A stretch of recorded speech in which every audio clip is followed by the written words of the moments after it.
Hi, White to Tall Film Festival. My name is Jayaprakash Bojan. I'm a nature, wildlife and conservation photographer and documentary filmmaker. Well, predominantly over the last, I think 3 or 4 years, I've been working on conservation stories, um, showcasing biodiversity, especially in Singapore over the last year and a half. We did one short film on Passeris Park, which is my backyard because I live in Passeris Park. I kind of love the place, and I think over the last year, in a way you can say I discovered this beautiful place.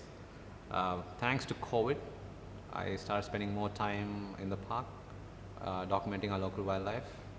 I think somewhere 3 months into the process, I realized there was tremendous potential to do like a good story on the park in terms of nature and wildlife in the park. So that's how we did our first video. The response was great.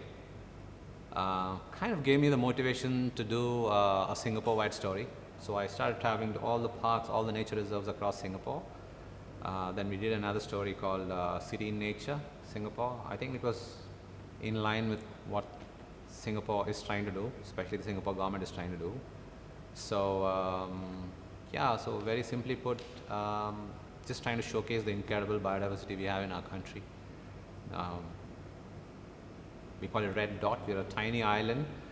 Considering the limited green spaces and forest areas we have, I think we have some tremendous amount of nature and wildlife to showcase.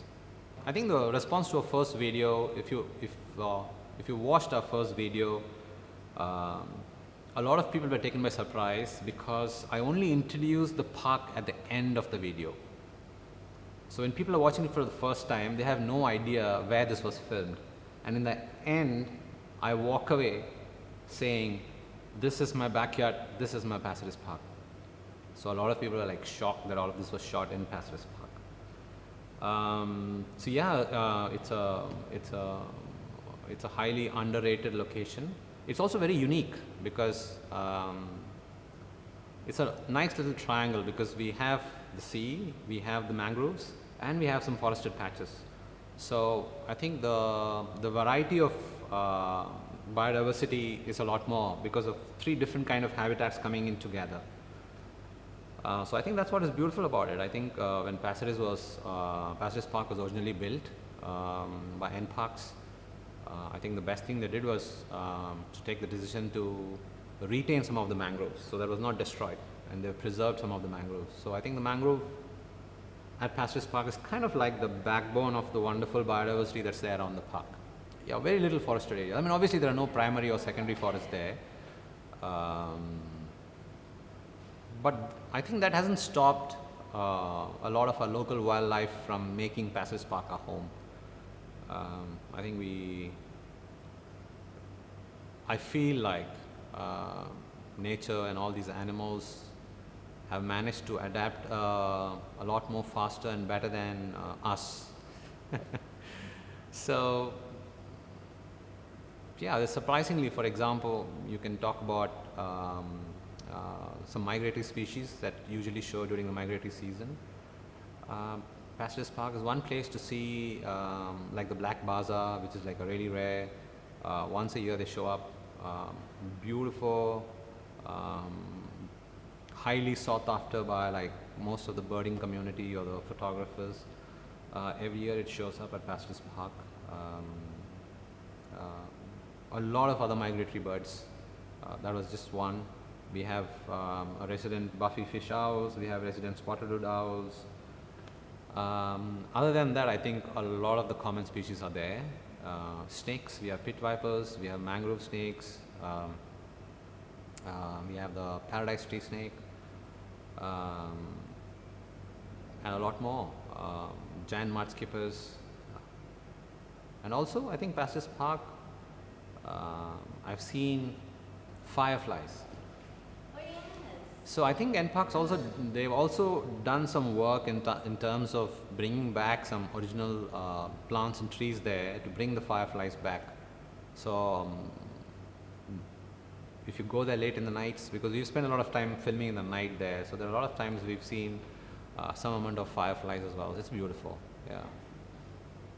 Um, Overall, I think by far my favorite place to go and film every day when I'm not doing anything.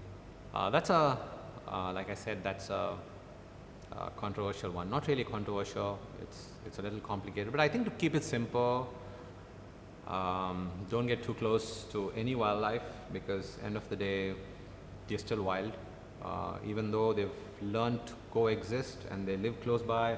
For example, we see otters at arm's length distance sometimes. Doesn't mean you can touch them or go too close. So avoid going close. Doesn't matter, birds, animals, reptiles. I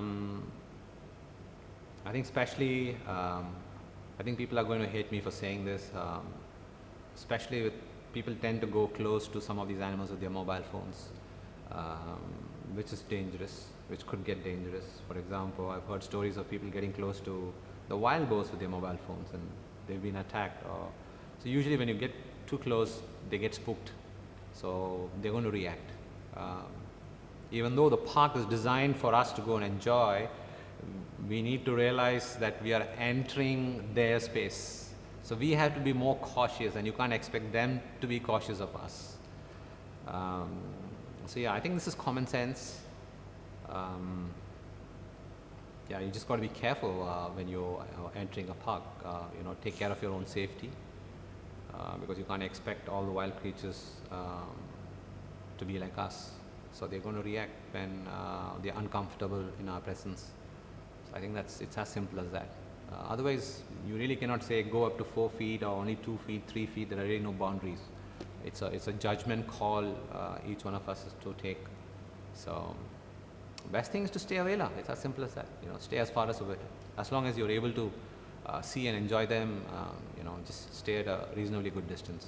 If you look at all the short films I've been doing, 100% of all the films have been shot just from the boardwalks or places where people would go jogging or places where people would go walking. We've not had any special access to go into the mangroves or go into any of the forests for any of our filming. So I think that's something that what I really like is, by design, if you look at the way some of our parks are designed,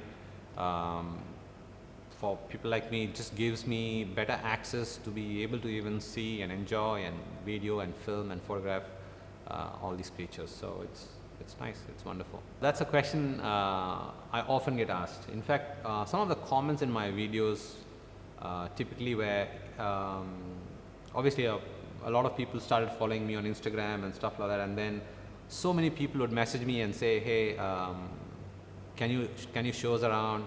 Are you free this weekend? Can I join you on one of these weekends and stuff like that? So we've actually hosted so many people in the last few months, and these are just random people. And then there will be people who would ask me, how much do you charge if you want to show us the park? I'm like, it's your park.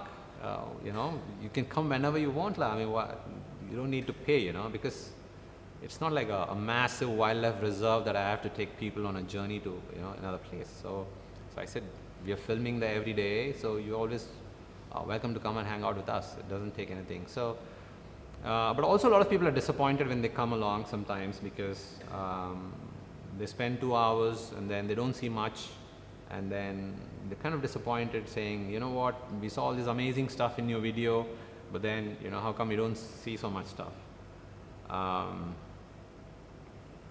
But like I say, I keep telling all my, especially my circle of friends who sometimes come and hang out with me and are disappointed, you have to spend a lot of time. That is one. Have a lot of patience, because things don't happen. There are no actors in the wild, right? When especially we're filming, there are no actors, there are no dialogues. The subject is not in our control, light is not in our control, nothing is in our control. But that's what makes it challenging as well. But the key is to spend time observing the behavior of all these species. Because I spend so much time in the park just observing all these creatures, over the months I have a fair idea of where to find what time they come, what time they go.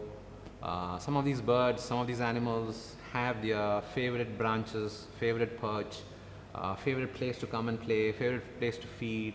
So I think the key is observation. So the more you observe, the more knowledge you gain. So it just makes it easier for somebody like me to do all these films because I have a better understanding of where, how, why, and all these factors. But I think that's yes and no. I think obviously the park culture is a little different because it's not an isolated place. There are a lot of people. People are jogging around. People go around with their bikes with music on it, all kinds of stuff. So in a way it's all right because people are doing their stuff as long as they're enjoying the park in whatever way they're doing. It's all right. But sometimes it's painful, especially when you're videographing or photographing some sensitive creatures. I would be like crouched in a corner waiting for something to happen, and the bird or the animal is just there and something about to happen.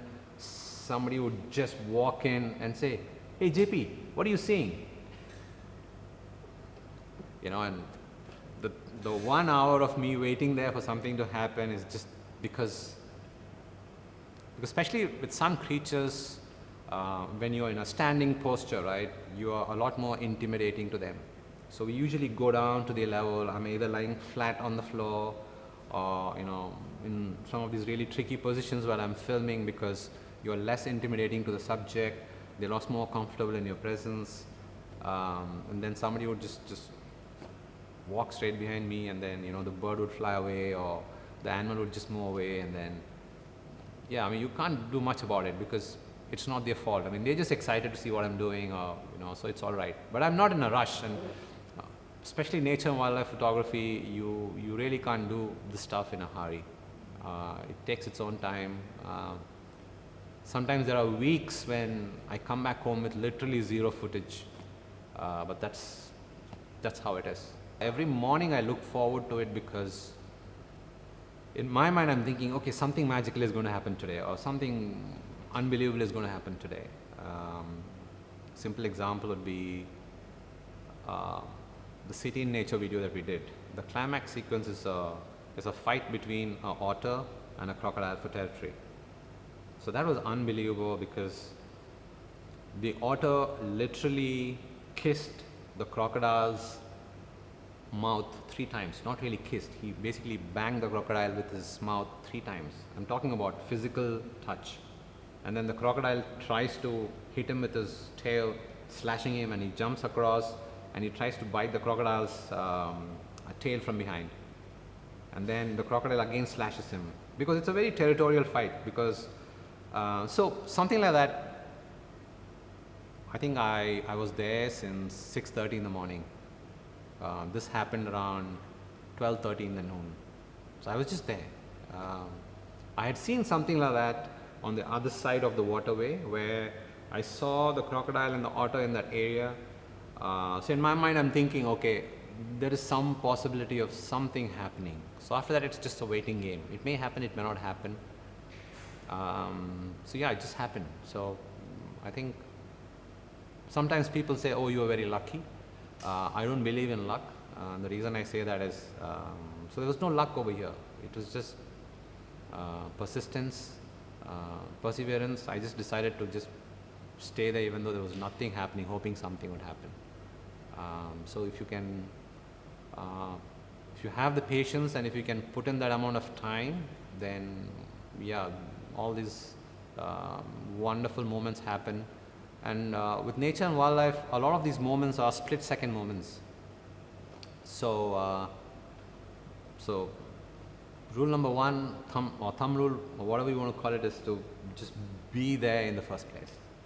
All kinds of stuff. Simple example is I missed a lot of nice mud skipper action. There were literally 2 mud skippers fighting where they were literally both of them were in the air hitting each other. You know, they open up their wings. It's really cool. I remember I got a new video tripod. So things like knowing your gear really well, because a lot of it is muscle memory, you know. So if you don't have the practice, because for example something like mud skippers, to really get that nice viewpoint you have to be like literally flat on the ground, shoot them at eye level because they are on the ground. You don't want to shoot them from this angle, so you're not going to get that visually you're not going to enjoy it as much as shooting them from the ground. While I saw the moment, I missed that moment because I was still trying to figure out to go down on my tripod. And I know moments like that may not happen for the next few years, or I may not be able to see something like the next. So yeah, there are times when, yeah, it's a learning process. It's an ongoing learning process. I think that's how it is. Every day I'm learning something new about myself, something about wildlife, just finding a new angle sometimes.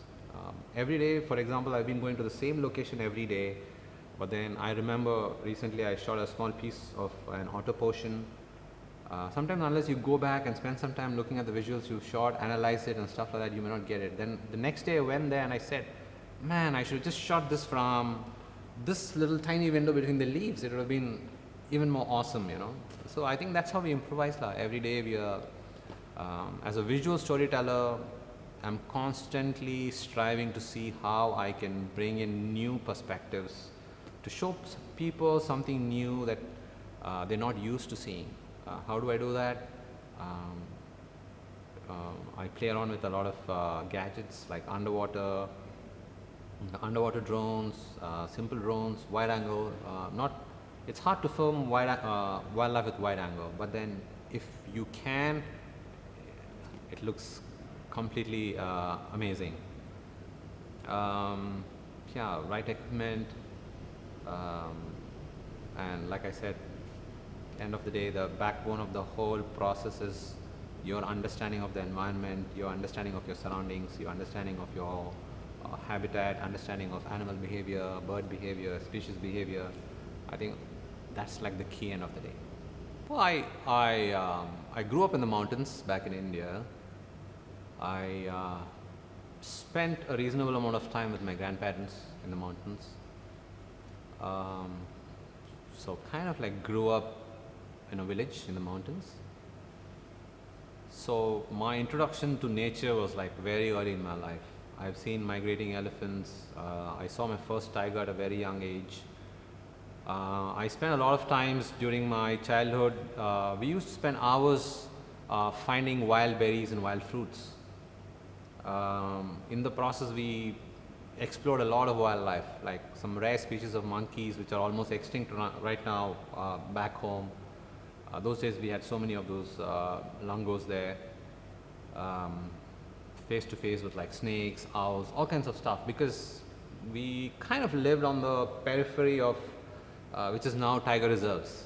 Those days they were not reserves because the government had not, demarcated them as reserves. So now it's of course private area. So I think for me to become a nature, wildlife photographer or filmmaker was a kind of like a natural progression. I didn't have to try very hard to become a nature, wildlife photographer. Because of my childhood, I think it was just natural progression for me to be doing what I'm doing right now. Yeah, that's one reason I quit the corporate after 18.5 years, and I said, I really want to do something that I enjoy doing. I was probably tired of my formal clothes and my black polished shoes every day. 2017, I won the National Geographic Nature Photographer of the Year. That was kind of like the turning point of my career as a photographer. And thankfully this happened just 1 year into me becoming a full-time photographer or a storyteller. So that kind of almost was like a shortcut to growth, or you can say kind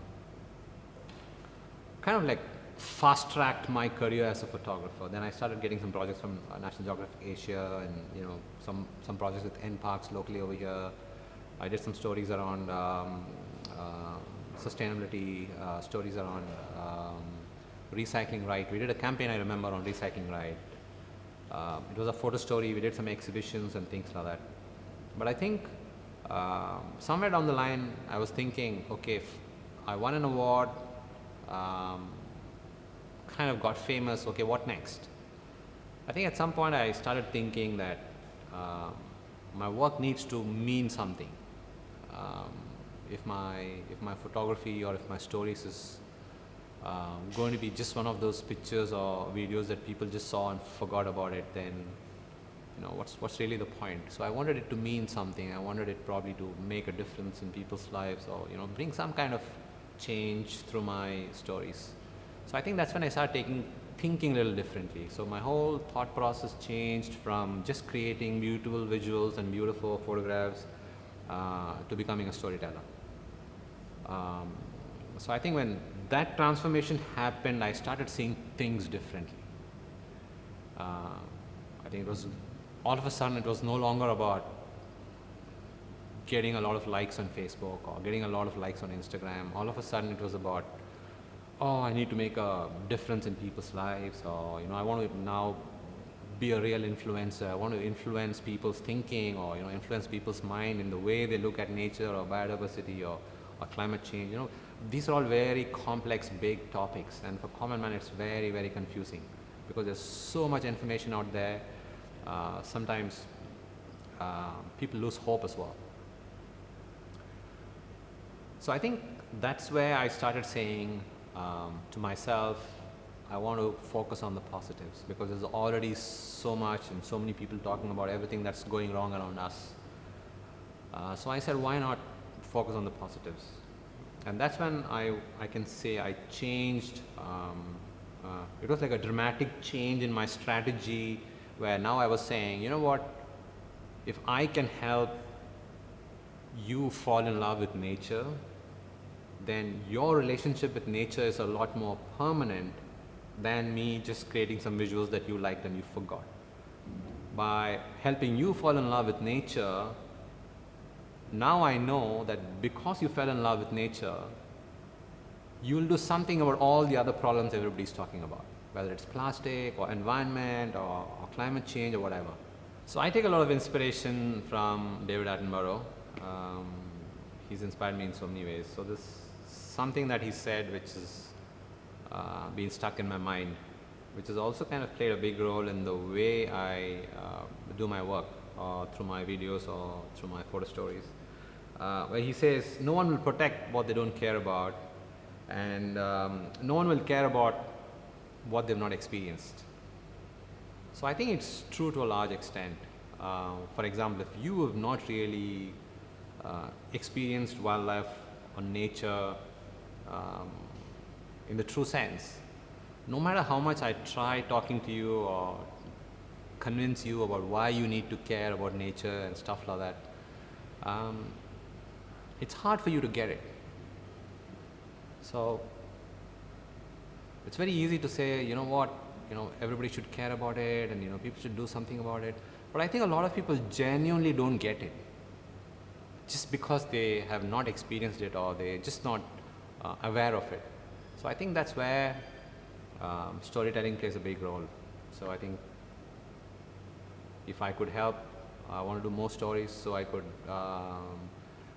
at least virtually or visually help people gain that experience, even though they cannot probably actually be in Africa or in Borneo themselves for whatever reasons. So through different perspectives, through my viewpoints, I'm trying to see how I can influence all these people to fall in love with nature. I notice a lot of people do come to the park. But I think, like I said previously, people are constantly saying, hey, how come you see all this stuff and how come I don't see it when I'm at the park? Again, I could be wrong, but this is my understanding. I feel a lot of us are at the park physically.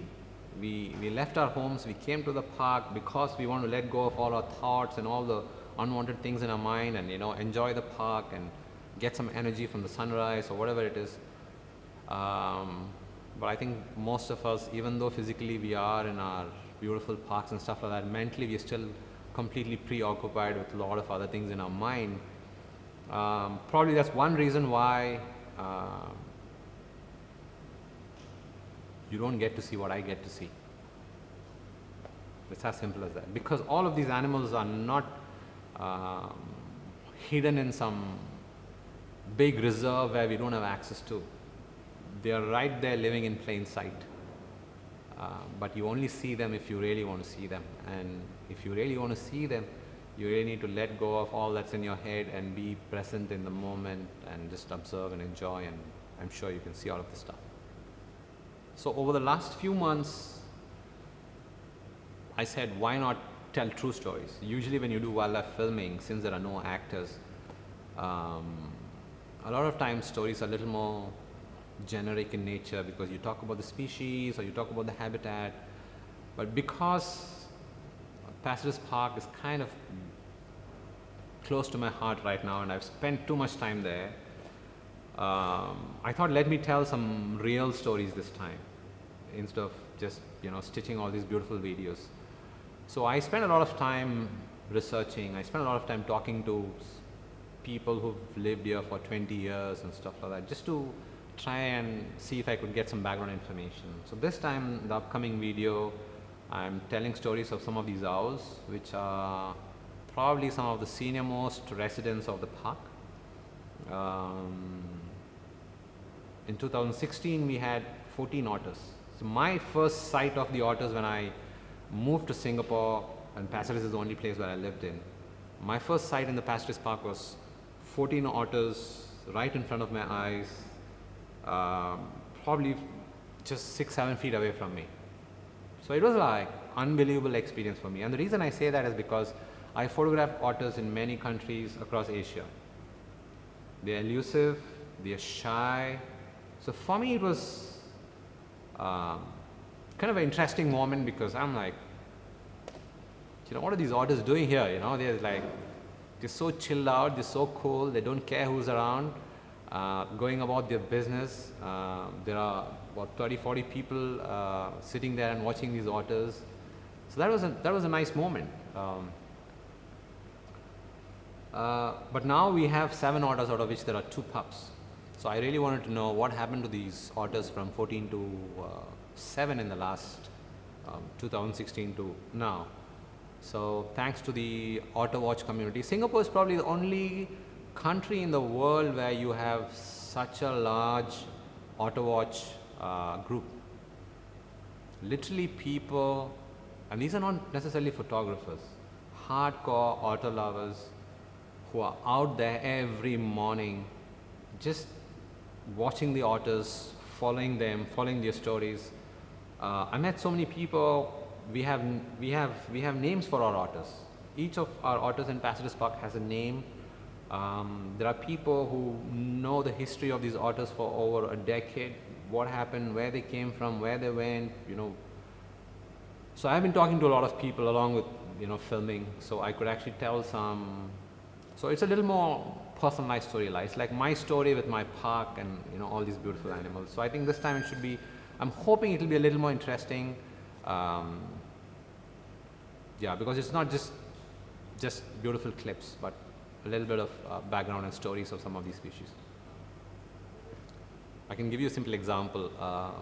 At Passages Park, we have about 7 otters right now. We had 7 otters.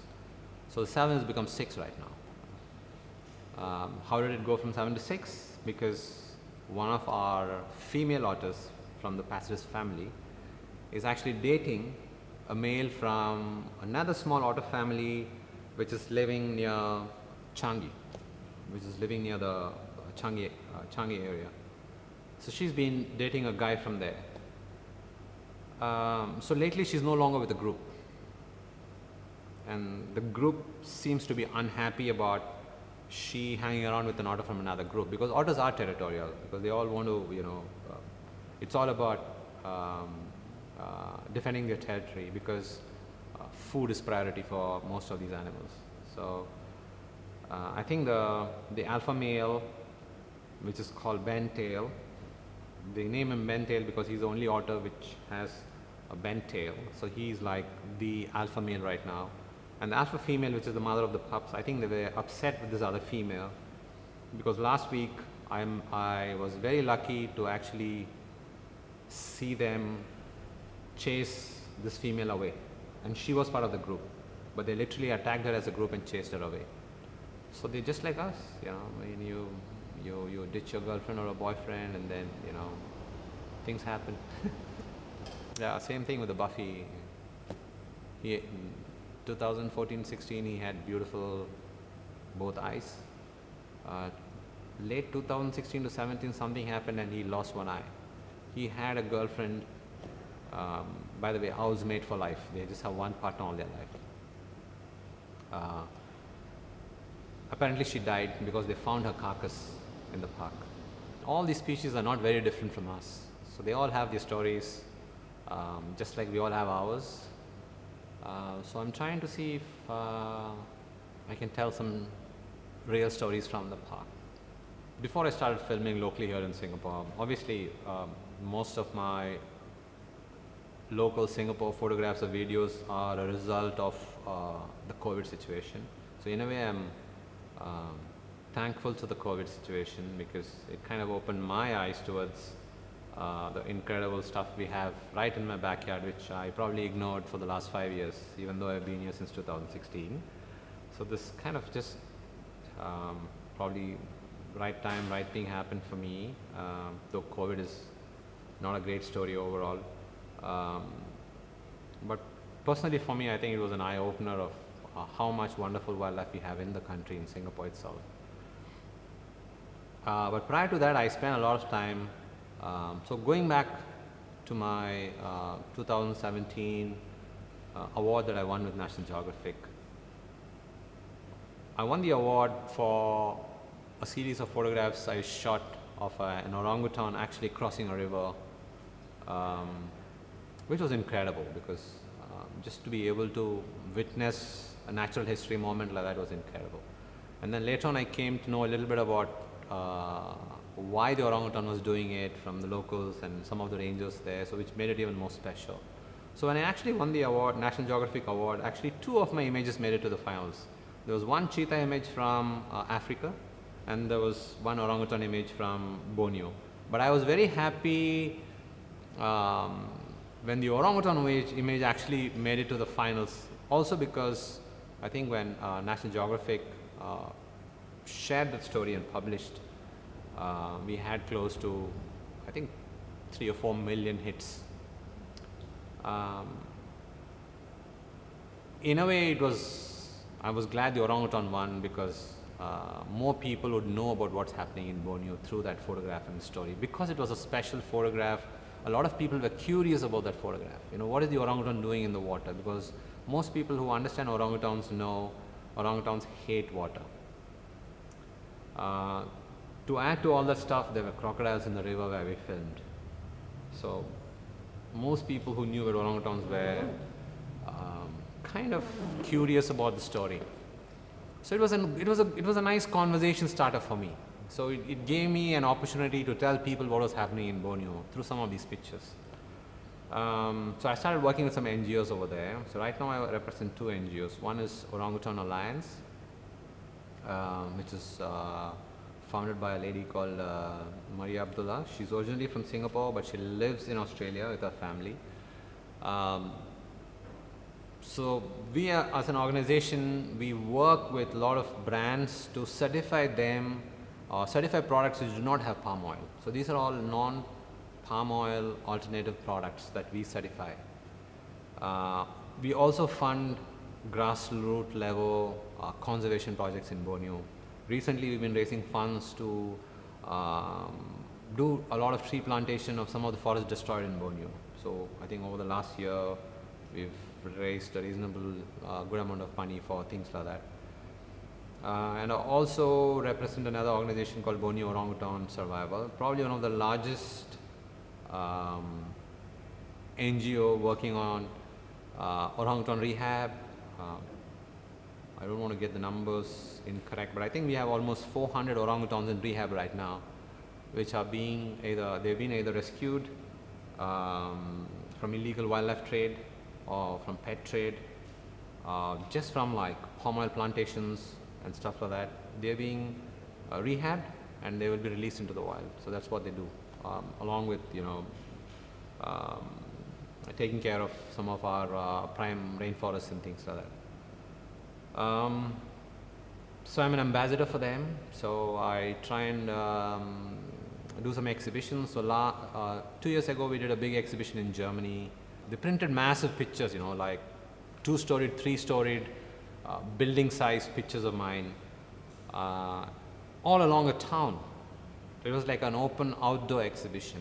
Again, the idea was conversation starter. So a lot of people in Germany were looking at these pictures and, what is this picture? What is this orangutan doing? So that's why you start the conversation about what's happening in Borneo. So the idea behind some of these fundraising events is also to share the message across the world to more people. And I also feel I'm responsible to give back to my beloved orangutans because directly or indirectly they made my career through an award like the National Geographic Award. So I think it's my way of giving back to them also. So in whatever way I can help. Yeah, so I do a little bit of fundraising through exhibitions, through my pictures. I shoot for their promotions, for their online websites and things like that. Technologies enable us to become better storytellers these days. There are more platforms, especially for, I think, there was a time when it was difficult to break into mainstream documentary filmmaking. It was not easy. You still had to be an influential person. You had to know all the big folks. But I think it's changed right now. I mean, anybody can be a storyteller. You can just, and there are stories all around us, right in your backyard, probably your neighbor. It could be anything. So. And we have more platforms right now to showcase some of our stories. Social media itself. For example, when I started initially, I was just using my own social media pages to share my stories. And that's how I grew my audience over a period of time, which was probably not possible 10, 15 years ago. So I think there are more platforms. Yeah, so I think people should just go for it. I remember I met this person, I can't even remember the person's name, but then I very clearly remember what she told me. There's this lady who wanted to do wanted to collaborate with me. So she told me, I remember telling me that I want to work on that one project which you shelved a long time ago. Because a lot of us have a lot of super creative ideas, but sometimes they're so ambiguous, we really don't know how to go about it. So we kind of put them in the back burner, okay, someday I will do it. But it was really interesting when this lady said, that's the treasure trove you should go after, because there's more meat to it, you can actually bring it to life if you put your mind to it. So yeah, we should just go out there and tell your story. So purely with wildlife filmmaking, I would say, one, you should have all the time in the world because it's a very, very time-consuming process. There is no overnight rewards. There is no instant gratification. Then you're in the wrong place doing the wrong stuff, so don't waste your time. If you have a lot of time and a lot of patience to put in a lot of hours, actually the filming is the easy part. The technical stuff is actually the easy part, right?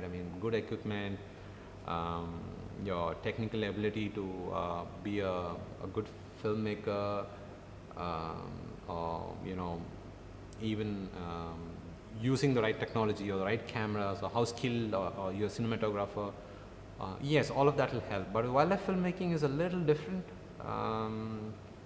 because, like I said, there are no actors. Nothing is in your control. It's not a studio, so the light is not in your control. So 10 days in the morning, I go to do a sunrise time lapse. I've lost 10 days with 0 time lapses of a sunrise. So it'll probably only happen on the 11th day. You can't, it's hard to put a ROI or a dollar value to the stuff we do because it's really hard to say, quantify a lot of stuff we do. If you look at a lot of filmmakers, I think most of us who do these wildlife films or wildlife filmmakers, we come across as crazy people. Sometimes we talk a little abnormal because we say things a lot of people don't get sometimes. But that's how we are. I think that's how most creative people are probably. So you need a lot of time, a lot of patience. And the biggest advice I can give people is observation, a keen eye for observation. So that basically means if you're starting out, don't worry about the actual filming part of taking your camera and filming something. That's the easy part. But if you can spend more time just watching what these animals are doing, what these birds are doing, where they're going, where they're coming, what time they come, what time they go, how they behave, what they like to eat. For example, there are certain birds you will find only on certain trees because there's a relationship between the tree and the bird. So if you didn't know about this, you will be going to the park every day and coming back saying, hey, I didn't find that owl or I didn't find that bird, right? But if you knew the relationship, instead of spending 6 hours to just find the bird, it'll probably take you 5 minutes to find the bird because you know exactly where to go to. So if people can spend a little more time on things like that, wildlife filmmaking is not very difficult. The rest of the stuff, technical stuff, I mean it's not difficult. You can always learn that quickly. I think it's important, as artists, I think it's important to find purpose. Because for some time when I was doing a lot of my photographs, I was just doing it because I wanted to do it. I really, probably there was a purpose, but sometimes it's hard to kind of self-realization of, you know, why I'm even doing this. It's tough. Sometimes there are days when we have one single meal. There are days in Borneo where I have not had good drinking water. Bitten by mosquitoes. I've had leeches. So it's not necessarily fun. Most people get carried away when they see one day I'm in Japan, one day I'm in Africa, so, you know, holding a big lens. So sometimes for the younger generation it comes across as so very cool. So a lot of people want to do it because they feel it's really cool, you know. Well, cool is good, but I think it takes a lot more than that. Requires a lot of dedication, a lot of hours. So sometimes it's important to take your time, step back, sit back, think about why you're even doing this. What is in it for me? So I think very few people do that. I think we just sometimes go with the flow. I did that too. I think only over a period of time I started taking a step back, you know, sit down and say, okay, you know, why am I even doing this?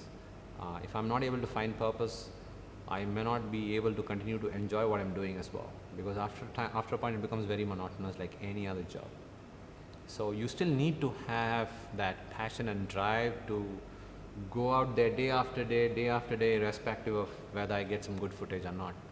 So there has to be something in you for you to continue to have the drive to do that day in and day out.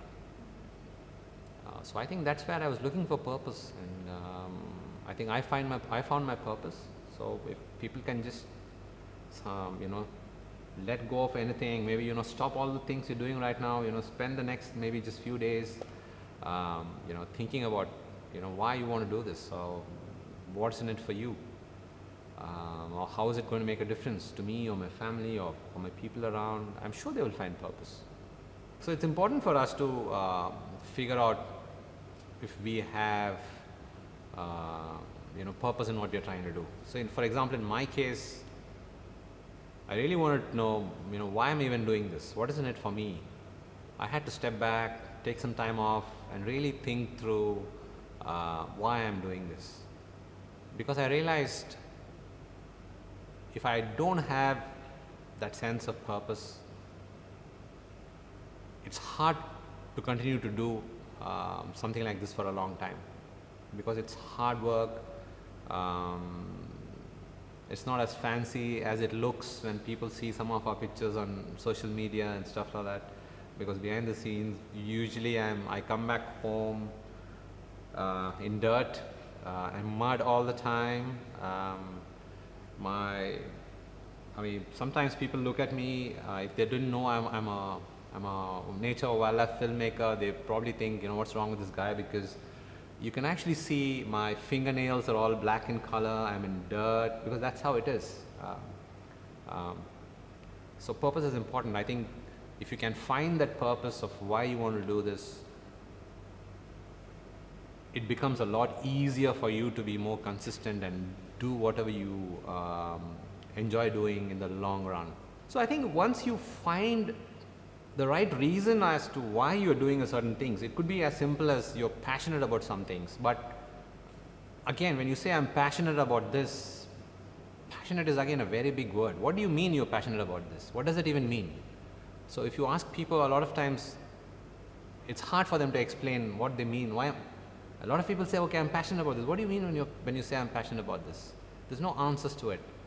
Is there a right or wrong answer to it? Only you know. And it's all right, because sometimes it's hard to describe what we are passionate about in words. Not everybody can do that. Not everybody has the verbal skills to, be able to, decipher and, give that vision. But as long as you have that kind of fire in you, and if you can, kind of channel it in the right manner, I think you should be able to find your purpose and continue to deliver in the long run. But I just want to add, it's important to find mentors. And the reason I say that is because a lot of times, a lot of us need a third-party opinion, need some kind of guidance.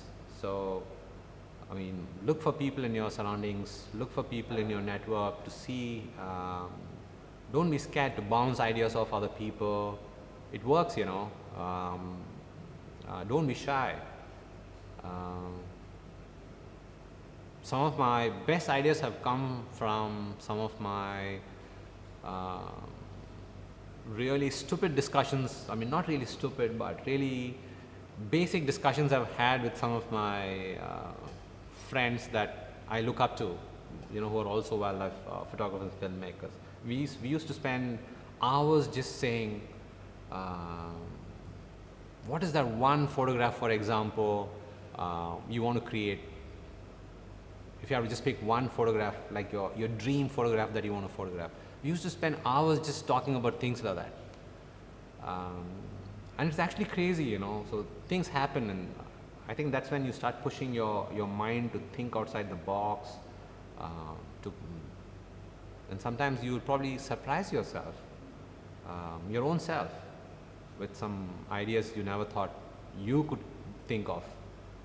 So have this kind of discussions, brainstorming sessions, bounce it off the right people,